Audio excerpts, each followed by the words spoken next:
Hey class, this is Coach Dodson. Today I'm going to share with you a book that I love. I've loved many books throughout the years. I love to read, but I know that's not true for everyone in my class. So this year I hope that we can change reading for you and make it a lot more fun and engaging. And we're going to look at some key things that will help you see why it's important to read. The book I would like to talk to you about today is called Where the Red Fern Grows. Now I know some of you may have read this in elementary.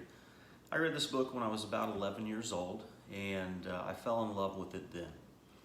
Whether you're a boy or a girl, there's something in this book for you. Whether you love the outdoors or not, you'll find things that you can relate to because it really is just talking about what it means to be human.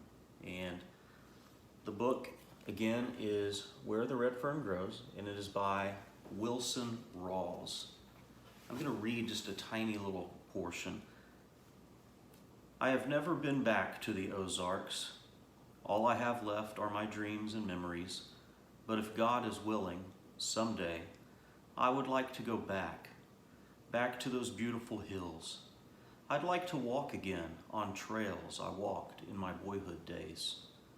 Once again, I'd like to face a mountain breeze and smell the wonderful scent of the red buds, the pawpaws and the dogwoods.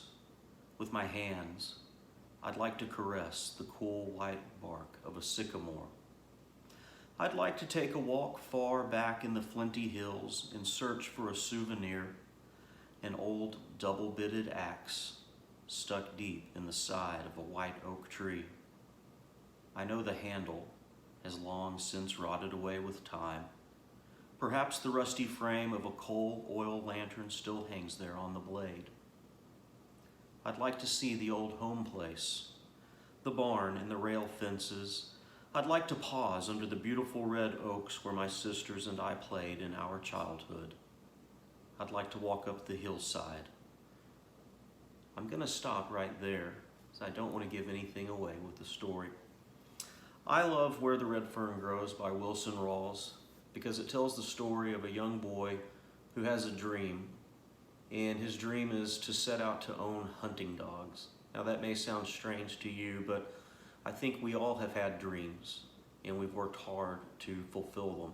And this is the story of Billy Coleman as he sets out to figure out, in the time of the Great Depression back in the 1930s, how to come up with the money to buy his hunting dogs, and then the lives that they lead and the exciting adventures that they have together. There are lots of twists and turns in the stories. This is a book that is guaranteed to make you laugh. It's probably guaranteed to bring out some other emotions also. But it's Where the Red Fern Grows by Wilson Rawls, and it's the story of a young boy and his two dogs, Old Dan and Little Ann, and the adventures they have in the Great Depression in the Ozark Mountains as they go about looking for how to hunt raccoons and things like that. It's a wonderful book. I hope that you will look at it, and I hope that you'll pick it up and read it. I will share more books with you in the future, and I look forward to hearing from you what books you love.